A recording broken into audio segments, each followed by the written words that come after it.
Why don't you, John, tell us a little bit about what your message is in this tour to teenagers? It's very simple. We know that there's been a war going on ever since Satan fell. Jesus Christ came and he won the battle for us. Through his death, he was put in the grave, and he arose in 3 days with the victory. Now, but the problem is, we as Christians, yes, we're saved, but we have to choose. The only way we can be saved is through Jesus Christ, accepting him in our lives. In other words, choosing the winning side. And we have to face that there is a battle going on for just that commitment. It's a spiritual battle. And if we choose the winning side, we've already won. Through Jesus Christ, we are victory. We are victorious. But if we want to be fence sitters, we're going to lose. Satan has got power in this world if we don't have Jesus Christ. So it's time for all of us to realize that there's a war going on, and we can't be fence sitters. We're either going to be on the winning side or the losing side. If we're on the winning side, we can stop what Satan has planned. If we're on the losing side, I don't even want to think about it. I've heard all of my life, let God fight your battles. I mean, preachers say that and people say that. But how much of the battle is really God's and how much of it is ours? To me, God's plan is like a check. A cashier's check needs 2 signatures. Jesus' signature is already on it, and the only other signatures needs to be is yours.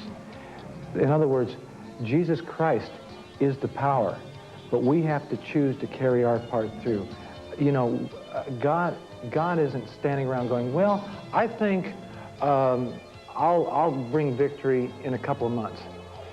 He gave us victory when he died and was arisen. He's standing there going, guys, when are you going to do your part? When are you going to do your part? And so I really feel it's more our responsibility than God's, because God already gave us the victory. I believe one of the misconceptions people have in this age is that prayer is a crutch.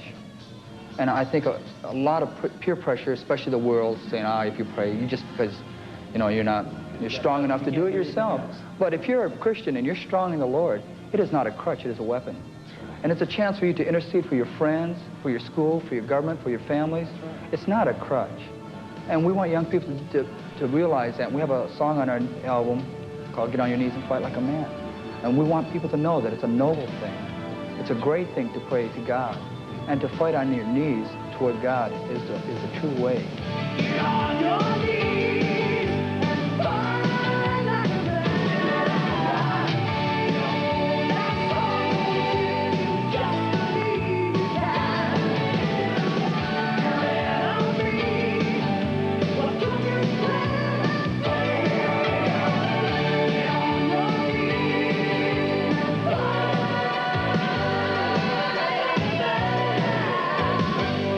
See, we have the power of God because we've been encouraging people to pray for our band. We started a mailing called Petra Prayer Warriors, and we're asking young people all across the world to sign up, and we will correspond with them, tell them the needs of the band, and also tell them how to contact other prayer groups, Petra prayer groups, and put them together to pray for different people's needs.